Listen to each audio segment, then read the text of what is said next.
Hello and welcome to another Doctor's Assistant 1 video. Today I'm doing a review of Doctor Who Origins, I think it's called. The third issue of the not Jodie Whittaker, the other one, Joe Martin, sort of 4-part miniseries. It's the 30th of August 2022. What else was I going to say? Spoiler alert, if you didn't already know, I clearly didn't enjoy that previous Doctor Who comic run that they did with, like, Matt Smith / the 8th Doctor and, like, the Bad Wolf / version of Rose or whatever. Yeah, that was stinky, because I read like issue 1 and 2, and I have all the other issues of that one, I think, but I just never got around to reading them because I was just like, this is boring AF. Clearly. But I don't mind the cover of this one. It's got Ruth / Joe Martin's Doctor, very looking very shocked. Ugh. Some aliens there, really cool starry background, and then one of the other characters with what is now basically the go-to Gallifreyan sort of rifle sort of thing, which actually I don't mind. It's kind of cool. It kind of is like Jodie's Sonic, but kind of cooler because it's bigger, so then you see more of the sort of webbed effect and the sort of glowing sort of effect and stuff. On the inside you've got previously bit, which I did read for this one, a bio on the Doctor and the TARDIS, Titan Comics website, Twitter and Facebook, and a little bit of a sneak peek of what the next sort of thing from Titan Comics / their Doctor Who stuff is next. It's a two-parter thing with Eccleston and Rose, and then Martha and Ten, so that'll be interesting. Then you've got information on who the writer is, the artists, colorists, letterists, so on and so forth. You've still got this sort of spineless time agent, nope, not time agent, division agent sort of character who was in issue 1. I don't think he's in issue 2, but he pops up again now.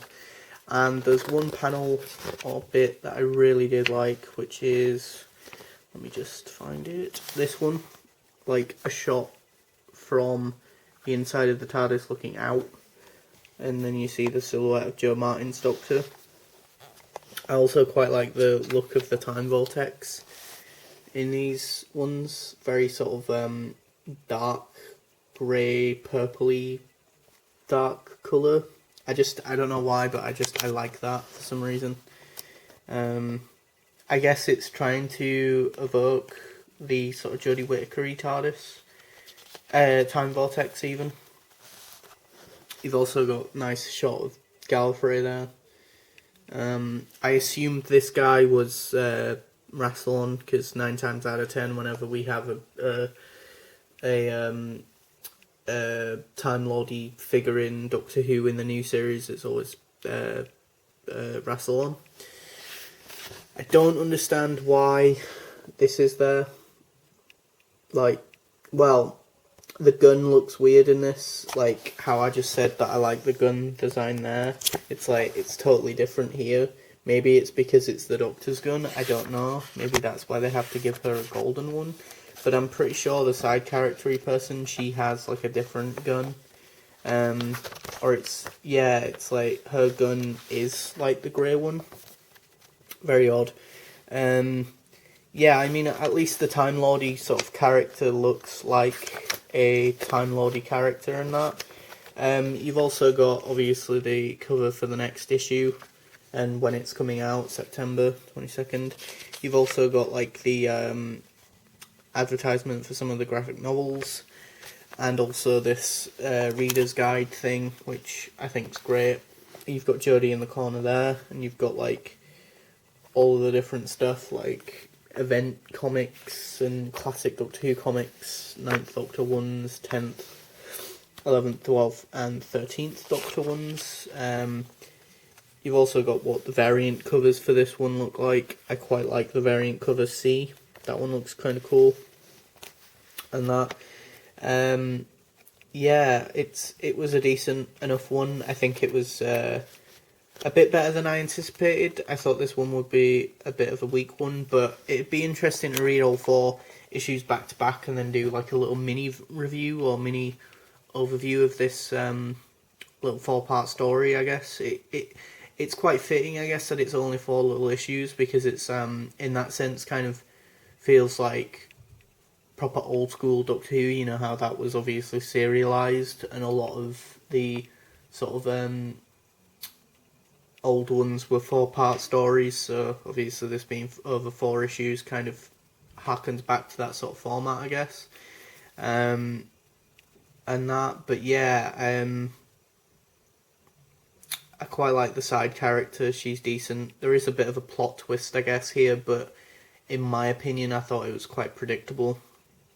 Although I guess maybe it's just because I watch a lot of TV and films, or consume a lot of media, that, like, you know, at a certain point you kind of get used to some of the tropes and some of the twists and turns with things, I guess. So yeah, I honestly think this series would be a good jumping on point if you've never read any of the Titan comics. Like, if you've if you've never read any, maybe this would be a good jumping on point, because it's with a doctor that's a doctor but isn't really, and then you've got a new companion, and the story sort of just starts on issue 1, and you don't need to know all of the baggage of all the other Titan comic stuff, like the 10th, or, you know, what was going on in the 10th Doctor run of comics, or what was going on in the last lot of 13th Doctor comics, or all like that. You know, you really don't need to know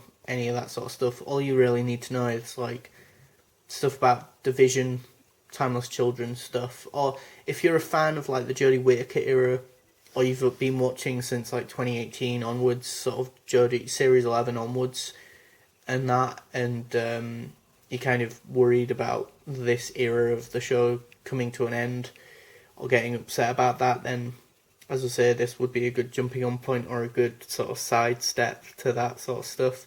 It's just a bit of a shame, because again, I think I've said this in previous reviews of this comic, that it just kind of all but confirms that Joe Martin's Ruth Doctor will not be appearing anytime soon in the future, which is a bit of a shame, because I genuinely think she was really good in the handful, in the very few times we've seen her on screen. You know, I think she's really good. I just wish we'd seen more of her, honestly. But yeah, I mean, I know she's coming back to do a Big Finish box set, or more. A Big Finish box set, or maybe even 2. I'm not sure how many she's doing, but that'll be exciting and good. But again, I just think bit of wasted potential on screen, I guess. But yeah, it was a good issue, good cliffhanger, really good cliffhanger.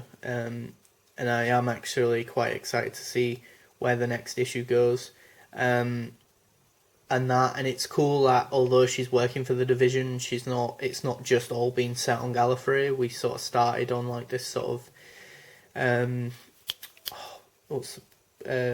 of almost Coruscant-esque, like, you know, big sort of well, not industrial, but sort of very urban sort of city sort of planet, and then you get this Division agent guy, and then, you know, she's set on a mission, and then she's got a companion thrusted upon her, and then, you know, the sort of story unravels from there, and then we get on Gallifrey. It could have easily started on Gallifrey, I guess, and then planet hop to other places, whereas it started somewhere different, but with a Gallifreyan, oh, well, not a Gallifreyan, but with a division agent contacting the Doctor about a mission and stuff, and then, as I just said earlier, sort of story unravels from there. But yeah, thanks for watching. Please do comment, rate, and subscribe to the channel.